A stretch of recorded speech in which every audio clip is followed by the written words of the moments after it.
Good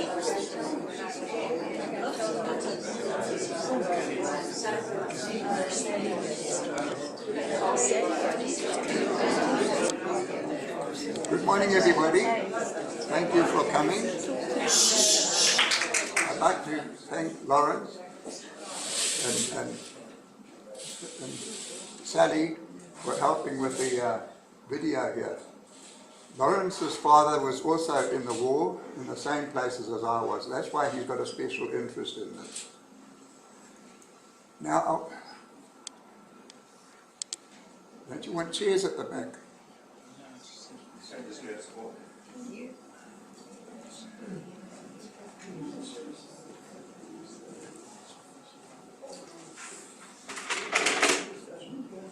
You should have charged that.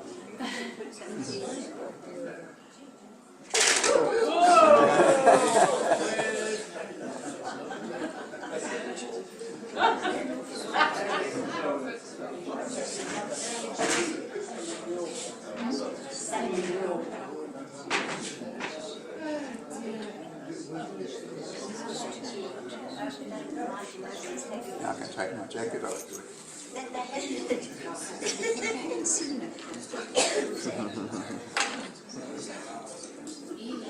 I must confess from the start that I was not a good soldier.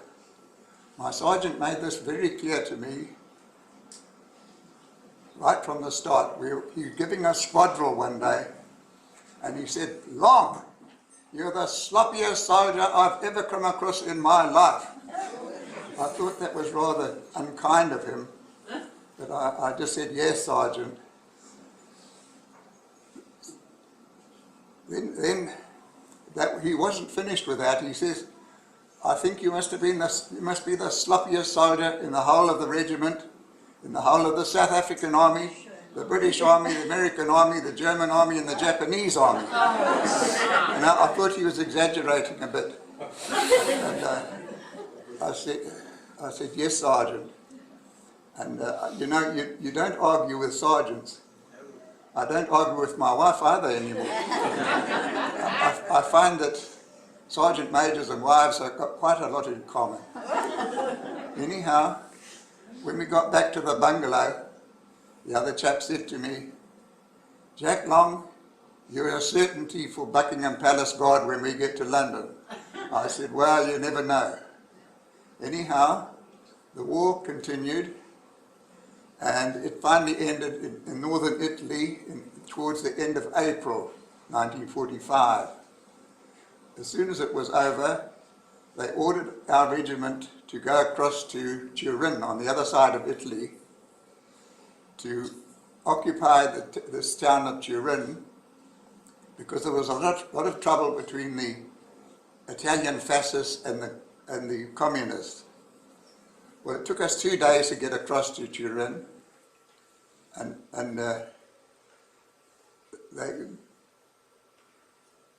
when we got there, we went straight in and occupied the King's Palace. 2 days after we were in this palace, I was put on guard.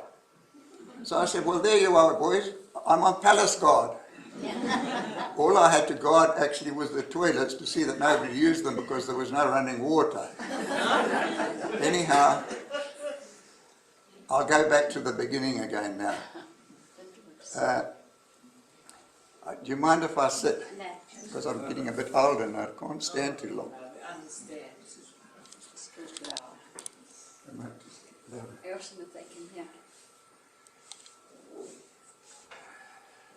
Can you all hear him at the back? Yes. Well, there was a big difference between the First World War and the Second World War. The First World War was very static, but the Second World War was very mobile, and we covered very large distances. The First South African Infantry Brigade was mobilized on the 12th of May 1940. The brigade comprised the Natal Carbineers, the Transvaal Scottish, whom we call the Jocks, and the Duke of Edinburgh's own rifles from Cape Town, whom we call the Dukes. Now, on the 18th of May, I joined the Natal Carbineers, and on about 4 days later, we left by train for Premier Mine near Pretoria. The army, in its usual consideration for our comfort, put 8 of us to a compartment. That meant one on each of the 6 bunks, one on the floor, and one sitting up all night. Anyhow, we got to Premier Mine and joined the other 2 regiments there. Premier Mine was rather a fancy camp. We were in wooden iron bungalows. And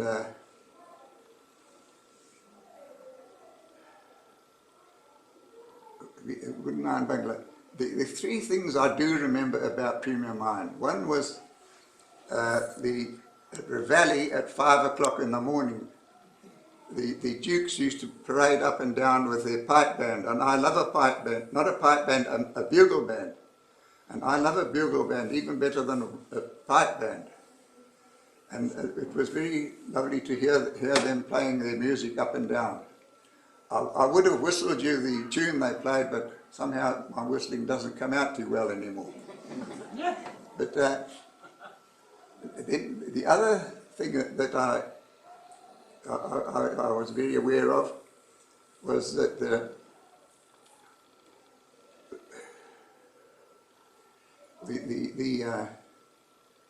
when the Italians coming into the war on the 10th of June 1940, there was absolute panic in our army when Italy entered the war.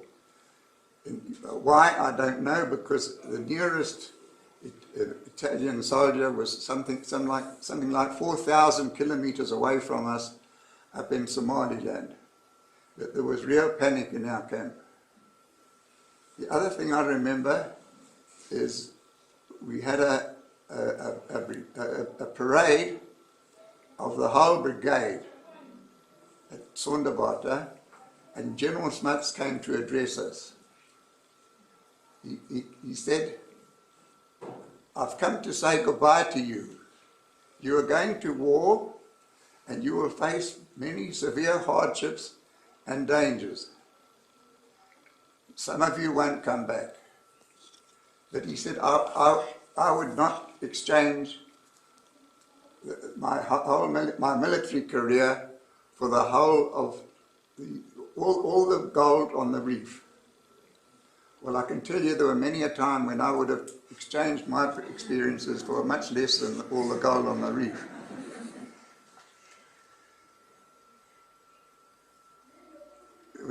Then we left Premier Mine a few days later, a few days after Jan Smuts' parade. We left to go back to Durban, and the train didn't go to Durban station. It went straight down to the docks next to some three boats there, 3 big boats, 3 troop ships. Ours was our troop ship was called the Devonshire, and we boarded the Devonshire, but we didn't move out that day. We only moved out the next day. These boats were berthed right up at the top end of Maiden Wharf, and the whole of the Durban harbour was lined with boats. Some of them war boats, warships. We being the senior regiment, our boat pulled out first, and very slowly. And as we passed the first ship, it opened its siren as a salute to us, and then kept the siren on. We went, as we went past each ship, so it did the same. It opened its siren and left it on, so that by the time we got out of the bay, the whole bay was resounding with the sound of all these sirens going off. It was a very moving experience. The first night we were on our boat, they dished us up with cooked rabbit. They'd loaded a lot of cooked rabbit when they were in Australia. They'd been to Australia before they came to us. But this blooming cooked rabbit, it was supposed to be a delicacy and a treat for us. But these rabbits looked too much like cooked cats. And we threw the whole lot overboard. They were very disappointed. Well, it took us 6 days to get from Durban. Well, no, before we left, as we left Durban, Ziesem, that's the German equivalent of the BBC, announced that the 1st South African Infantry Brigade had left Durban Harbour and all their submarines were waiting for us out at sea. Well, we went in a convoy of the 3 boats with 2 destroyers to escort us. And we had no trouble at all. We landed at Mombasa. From Mombasa, I'll just show you on the map now where we went.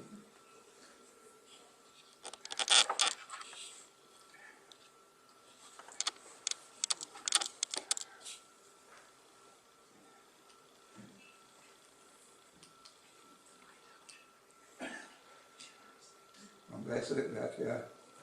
And you can bring the other map in now.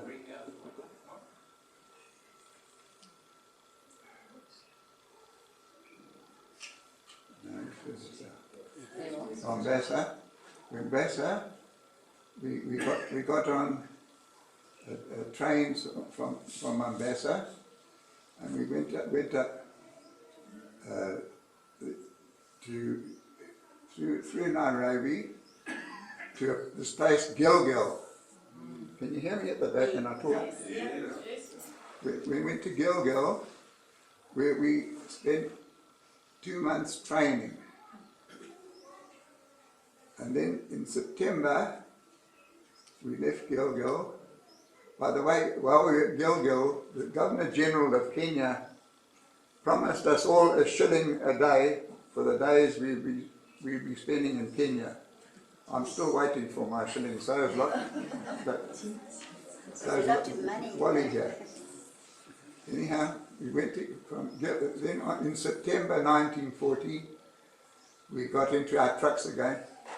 These trucks, I call them trucks, they were 3-ton trucks with a canvas canopy over the back. We spent lots of time in those trucks. We went then to Nanyuki, and we spent our first night, we passed through Nanyuki and spent our first night on the slopes of Mount Kenya. It was pretty cold up there. Now Nanyuki is on the equator. They pride themselves on this. They've got a pub in Nanyuki with the equator actually marked on one of the tables there. So if you can have a beer with one elbow in the northern hemisphere and one elbow in the southern hemisphere. Well, we spent the night on these slopes of Mount Kenya, just beyond Nanyuki. And they said that the next day we'd be going down the other side of Mount Kenya. And they said that because our water trucks would be top heavy if they took water down, and they'd probably roll down the mountain, they would go down empty. But not to worry, there was a river at the bottom of Mount Kenya where we could fill up with water. Well, how we got down that mountain in those trucks, I don't know. I've seen pictures of Mount Kenya since the war, and how we all didn't roll down there, I don't know. There was no road, just went from boulder to boulder with our trucks. Well, we got to the bottom, and I must say it was a most impressive sight to see the whole of Mount Kenya. At the bottom, We were more or less at the sea level. And there you could see the whole mass of Mount Kenya from where we were right to the top. There was snow on the top of Mount Kenya, and where we were, the temperature was 60 degrees centigrade. It was so hot and dry, and a miserable place. Anyhow, the river that they promised us was bone dry. We had no water whatsoever. And now they said, no, don't worry, not to worry. We're going to Wajir here. Wajir is known as the place of 1,000 wells. There's plenty of water there. But we still had to travel that whole day through that terrific heat without any water. Well, when we got to Wajir, they said, we got there at dusk, they said, we must not touch the water because it could be polluted. And the water, any water we had to be boiled, but because it was getting dark, we couldn't light any fires because it would give our position away to the Italian Air Force. So we had no water that whole day and that night. And they said the next morning the cooks boiled the water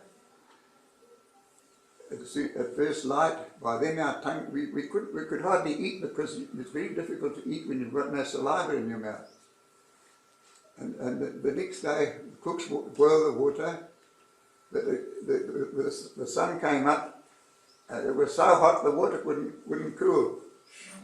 So we made tea with it. But the water, I can only describe the water as tasting like a mixture of castor oil and Epsom salts. Dreadful stuff. Anyhow, we stayed at Wajir, patrolling, and because that was virtually the front line then. And then on the 16th of December 1940, we had our first attack at Al Wak. We attacked Al Wak, and everything was in this terrible, terrible heat. Every day it was 60 degrees centigrade. But the Battle of Al Wak involved a forced march. We approached it from the front, but all their guns were pointing our way. So Danny Pinoy thought we'd better go around the back of them and attack them from the back, which we did. But it involved a 10-mile walk through this hot sand and this hot desert. Incidentally, on the way from when we went round, Athol Peyton, he was the brother of Alan Peyton, whom we all know. I saw him sitting under a tree. Now the trees there had no leaves. Why he wanted sitting under the tree, I don't know. Because the trees there have little spines. They don't have leaves on them like our trees have on them. So you get no shade from the trees.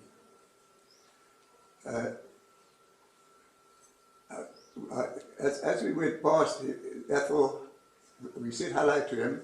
Then about 200 yards further on, we were shelled, and we all got down on the ground, but I heard afterwards that one of the shells hit the branch above Athol, and that's what killed him.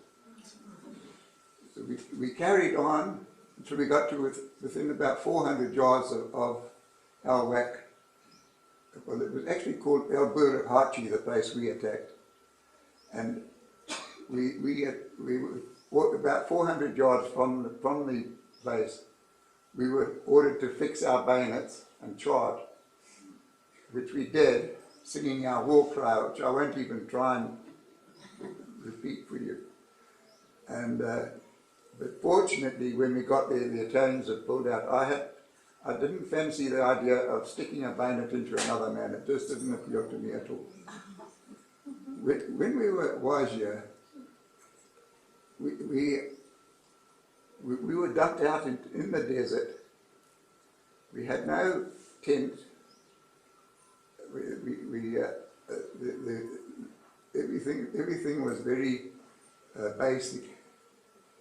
We had no tent.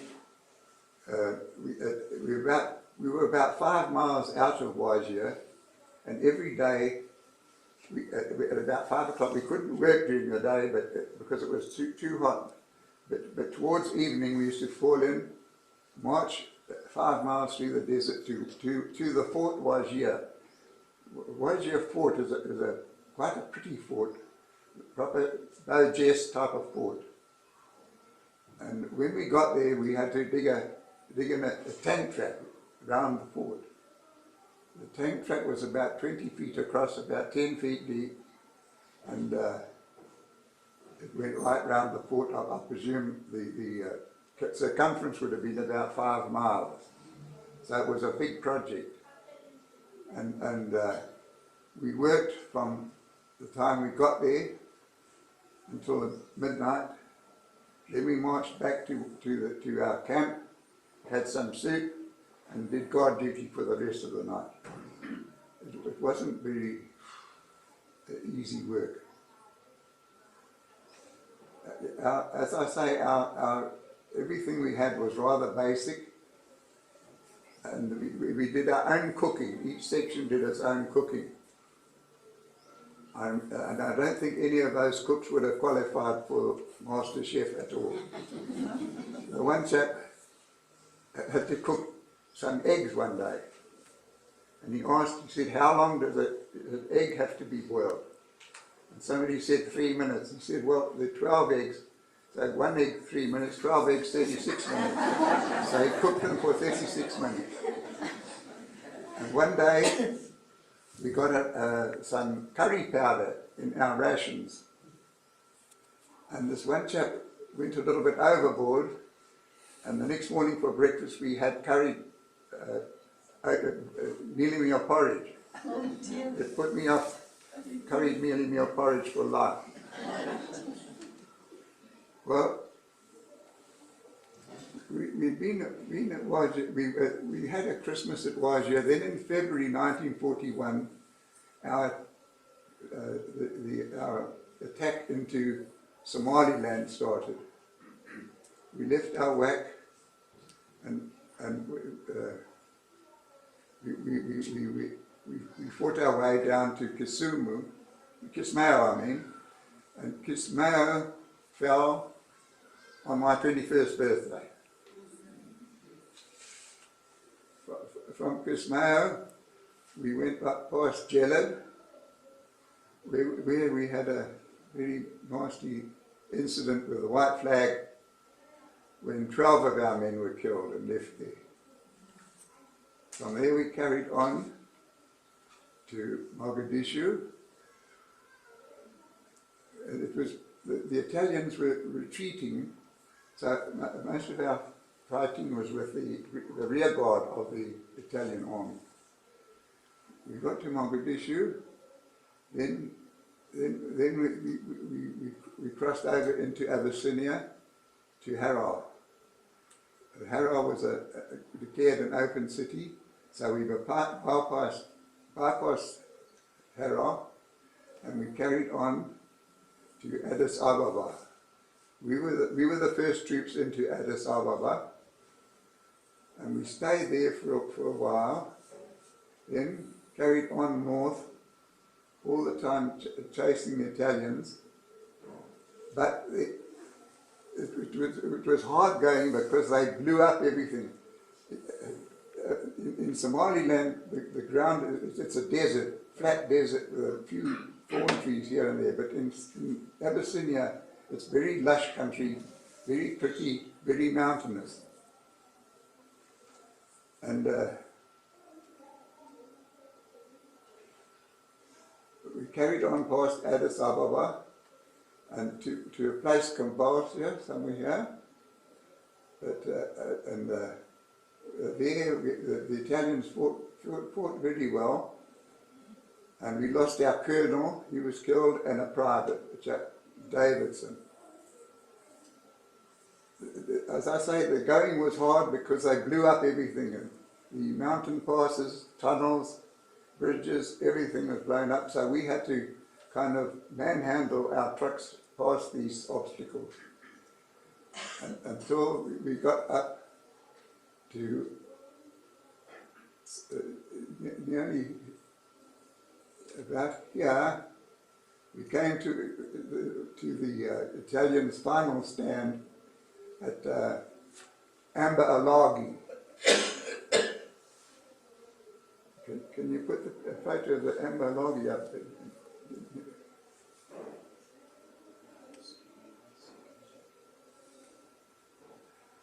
That's Amber Alaghi. That gives you an idea of the type of country we're fighting through.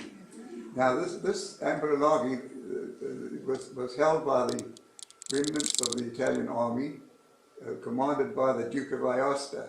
I don't know if you can see there that Fort Torcelli there, and they had a fort here too. We were on a feature on this side that you can't see here, but it was similar to this. We'd find that we'd have to go up that with carrying our mortars and our rifles and our ammunition. And then he surrendered. That's part of his fort there. Then he surrendered the whole of the Italian army to us, and that was the end of the war in East Africa. From there, we carried on up to Asmara, where we spent 2 days, 2 weeks. And from there we went, this is all in our 3-ton trucks. Then from there we went to Massawa, the port.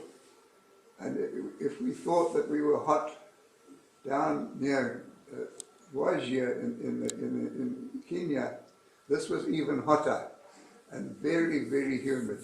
It was a terrible place. In the harbour there were a lot of ships that had been scuttled, and to get to our ship we had to climb over barges to get onto our ship. It was very, very hot. And they stayed there that night, but because it was so hot, we all slept on the top deck, which was floodlit because they were loading our transport and our guns and things. And I went to sleep that night, and at midnight I was woken by female laughter. I thought, what the hell? In this place, where do these females come from? And I looked up on the upper deck, and there were a whole lot of nurses laughing. When I looked over us all lying naked on top of our blankets in the floodlights, I could understand what they were laughing at. Well, we carried on from Massawa up the Red Sea to Suez, here at the right up at the top of the Red Sea. We went to Suez. It took us 6 days by boat, on this boat of ours. From Suez, we went across to Amria, a transit camp near just west of Alexandria. We were about 15 kilometers west of Alexandria at Amria. It was a transit camp. It was the first night we were there, we had our first idea of what an air raid was like. We had a grandstand view. We weren't close enough to be in any danger, but we could hear the sirens go off in Alexandria. Then a master searchlight went up. It located the bombers. They were all tracer. They had a tracer on them. So they were all tracer shots. And it was most spectacular, particularly because there was a the Mediterranean fleet was also in harbour, and they added their guns to the guns that were in Alexandria. It was very spectacular. We stayed at Amria for about 2 weeks, and then we were sent off to Mersa Matruh. It was virtually the front line then, although I don't think there were any Germans much before about 100 kilometres away. But we went into Mersa Matruh. I remember the first night there, we had to take over from the Poles. The Poles were in dugouts next to some tall, looked like wireless masts.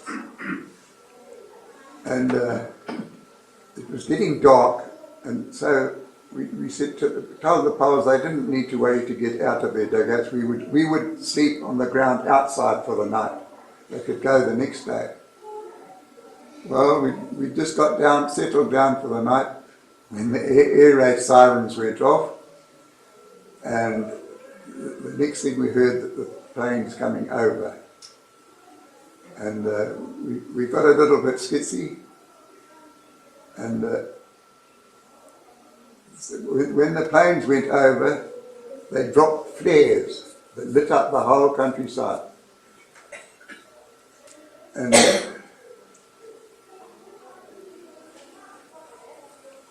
we said, well, nothing to worry about. They probably just reconnaissance planes having a look around. The next, this radar station. Well, we were new to all this, and as I say, we used to sleep naked. We had no such things as sheets or pillows or pajamas or underclothes or anything like that, because we couldn't wash them. And when these planes came back and started bombing, this other chap and I, we picked up our blanket, put our helmets on and our boots. So we just ran with our boots and helmets and the blanket over our shoulders, and we were running around. Where we were running to, I don't know. And I was running behind this other chap. He was a big chap, a red-headed fellow with a big nose. And I accidentally trod on his blanket, and it pulled him over backwards onto the ground, and he started shouting, "I've been hit, I've been hit." He wanted the medics to come and sort him out. And I couldn't help laughing at him. Anyhow, we were at Mersa Matruh. We enjoyed it there because the sea was fantastic for swimming.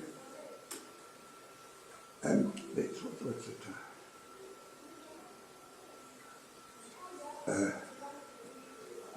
The sea was fantastic for swimming.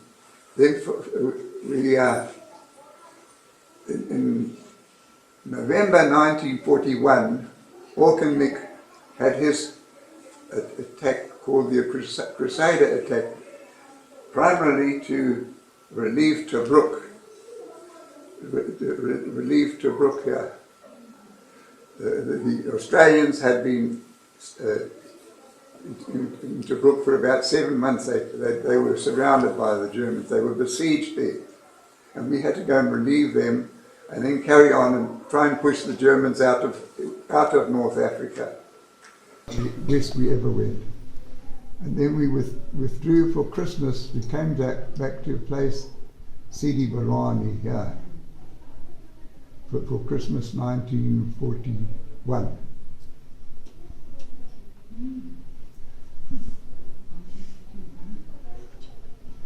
We were there about 6 weeks when we told that Rommel had counterattacked and that we were to go to Gazala here.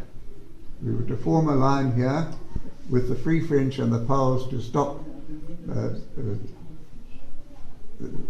German attack, which we did. We were at Gazala about 4 months.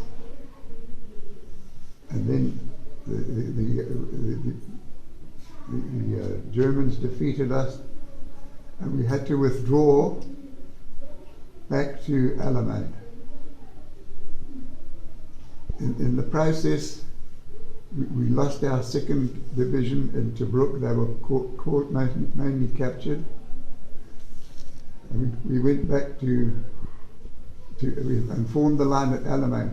Alamein was quite an ideal place to defend because it was a fairly narrow neck between the sea, which protected our right flank, and what here was a Katahdin depression. It was a sand sea about the size of Natal, and it was full of sand and not negotiable by any form of transport. So it protected our left flank.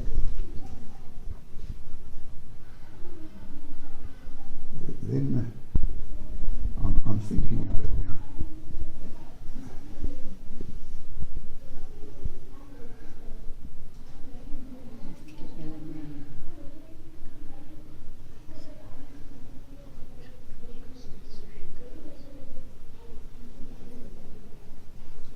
Oh, we were at Alamein. Alamein, people think of Alamein just as the Battle of Alamein, but actually we were there for about 4 months defending the battle, defending that 21 miles of front line between the sea and the Katahdin Depression.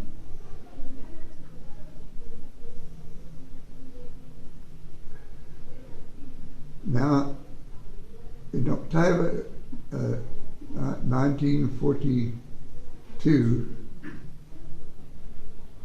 there was the build-up to the Battle of Alamein.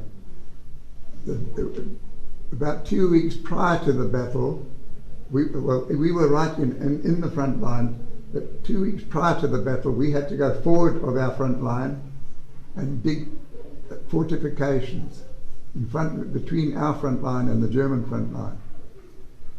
And on the 23rd of October 1942, at 9:45 in the evening, we moved forward into these forward positions that we dug the previous fortnight.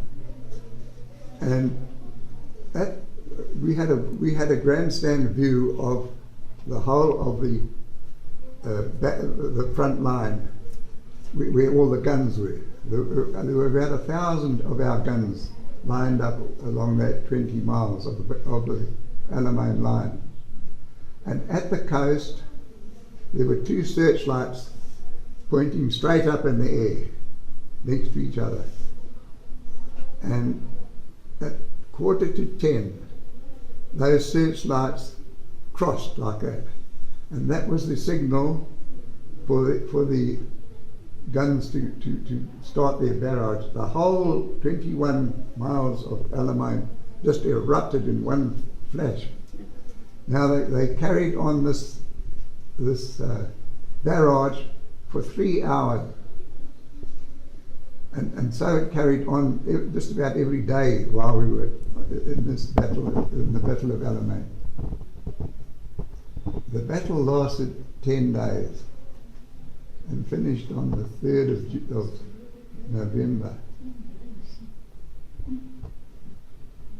Well, that was, we were then pulled out of the line and sent to a place called Kassersin. Between the Suez Canal goes up here, and this place Kassersin was there's Kassersin, number 5, Kassersin. That was a transit camp prior to us going home. Well, we came home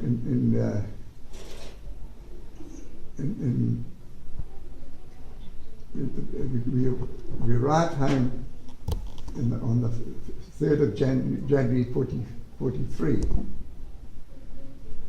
Going back to South Africa. We boarded a ship. We stayed at Kassersin for about 2 weeks, then we boarded a ship at Suez again and came home back to Durban. And that was the end of the campaign in Africa for us.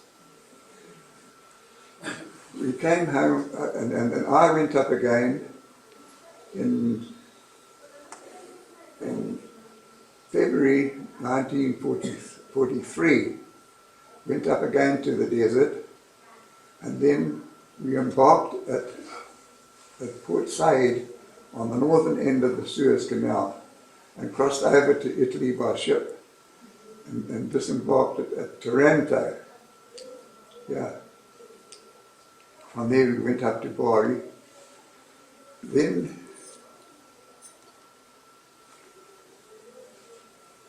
we I had to go to hospital and didn't rejoin our regiment until we were up here north of Florence and south of Bologna, in the line here. Now what I'll try and describe to you is going into the front line. We went up by truck. We came to a place called Castiglione, about here, high up in the Apennine Mountains. It was bitterly cold, raining, we were slushing through mud, and we called in at our battalion headquarters at Castiglione. From Castiglione we went by truck to a place called Grazzano, which was right on, almost on the top of the Apennine. It was bitterly cold, our clothes were wet, and it was pouring with rain. Well, we got off at Graziani, and from there we had to walk into the front line, which was about a walk of about 5 miles through the mountains. Our heavy kit was carried by mule train, and we were told we could only take one blanket because they didn't want to use too many mules in the mule train because it would show up to the Germans. So we were only allowed one blanket. We went down into the valley, and we came, as we approached the front line, we were shelled, and one of our people was killed. This poor chap, the first time he'd ever been in the front line, he'd only just come up from South Africa, and he was killed there. So that put a damp on our feelings. But we were relieving the Scots Guards, and the Scots Guard sergeant came to us and he said he would show us our positions. Now there was a little road, dirt road, running down the side of the hill, and it was pouring with rain, and where the water running down the side of the road had scoured out little holes about this size. You say, well, that position, this is a hole about 3 foot across, filled with water. You say that's a position for 3 men. We go on to another hole in the road. That's a position for 4 men. And so he showed us all where our positions were. Now that these British had no idea how to get themselves comfortable. They had no idea of making themselves comfortable. Wherever we took over from the British, there was nothing there. It was most uncomfortable. Anyhow, that we spent that night in sitting on our blankets in the mud, in the rain, and doing guard. And the next day we got in and we dug ourselves holes in the side of the hill, and that became our little home while we were in the front line. We were there about 3 months.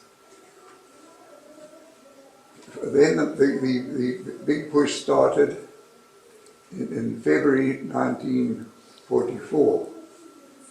We were then, when we went from our line was across here below Bologna. We captured Bologna, and we carried on up here, and we were fighting near Venice when peace was declared. From Venice, as I said before, from when we were told we had to go across to Turin, from Venice to occupy Turin, because there was trouble between these facets. And that's where we occupied the king's palace. Well, we'd been there not so very long, about 2 months, I think. And it was my turn to go with a group to go home. Well, we went by 3-ton truck on that day to Milan, slept there the night. Then we went by 3-ton truck down to Bologna, where we trained on cattle trucks. Now, cattle truck is not very comfortable. It's made of iron. The floor isn't level. It's like corrugation. And we were packed into these cattle trucks. We couldn't sleep. We couldn't lie down without having your legs over one of the other chaps. So it wasn't a very comfortable life. But we were going home, so we didn't mind. Now the train in the railway line in Italy goes down the east coast and keeps very, very close to the sea. Now, why it was slow is because all the bridges had been blown up, and we'd get to a blown up bridge, we'd have to get out of that train, walk through the river, and then catch another train on the other side. So it was a slow process, and it was very uncomfortable.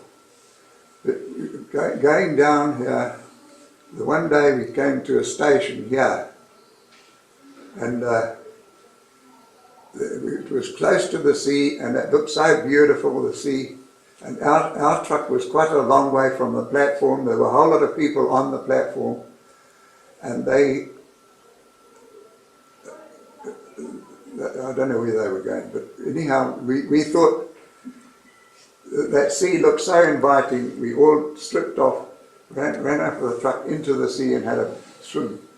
I used to love swimming. I swam right out to sea. And there were 2 New Zealanders driving the train. And when it was time to go, they blew their hooter. But at that time, I was right out to sea, and the other chaps were on the shore. They ran up and managed to get into the truck, but I didn't. And they started pulling off. The train started pulling off, and I really panicked. I swam like mad. I got out and started running along. I thought, now if they leave me here like this, without a stitch of clothing, without any food, without any money, no paybook, not a soul I know, I thought, what on earth am I not? I absolutely panicked. And I ran after this, and there I was running down the platform, stark naked with all these passengers on the benches laughing at me. All the chaps in the train laughing at me, until I managed to get into the train.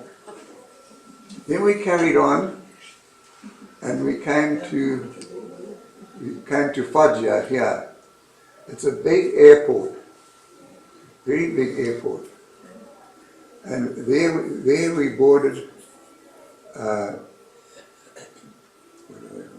Liberator bombers. These bombers had been cleaned out, but the Liberator bomber we had to sit in the bomb bay on a little plank about 6 inches wide. There was no windows. The plane was not air conditioned or heated and no toilets, nothing. You had to sit there for 6 hours on this plank, going across from Foggia to Egypt. Now, when we got to Egypt, this one chap was so keen to get off the plane. He put all his packs on. He stood on the bomb door, where the bombs are normally dropped out of. stood on the bomb door, and the pilot opened the bomb door to let us out, and the chap fell to the ground, about 8 feet to the ground. And but he wasn't hurt. Then from Egypt we came home, and that was the end of the story.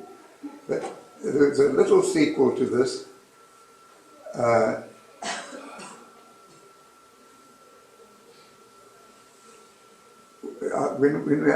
About 6 months ago in Amberfield here, I came up to the centre and I saw an old chap sitting in the lounge here, and I got down and started talking to him, and it eventuated that he had also been in the army. So I said, what did you do?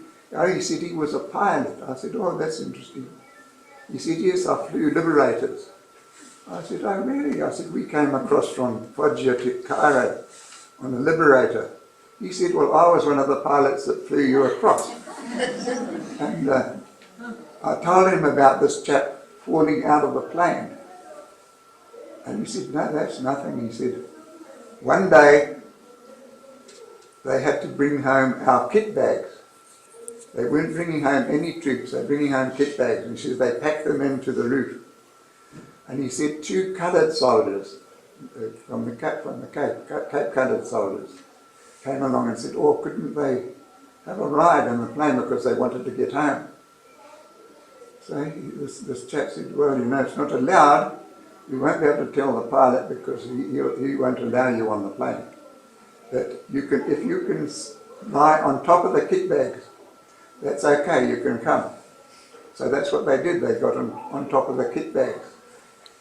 And when they were going over the Mediterranean, they developed engine trouble. And the pilot, to reduce the load, opened the bomb bay and let out all the kit bags. With these poor 2 coloured chaps on the top, going down into the sea. And that was the end of them. I felt so sorry for those colours. I thought, the poor devils. There they were hopefully going home, and the next thing they landed in the Mediterranean. Well, that's the end of my story, folks. I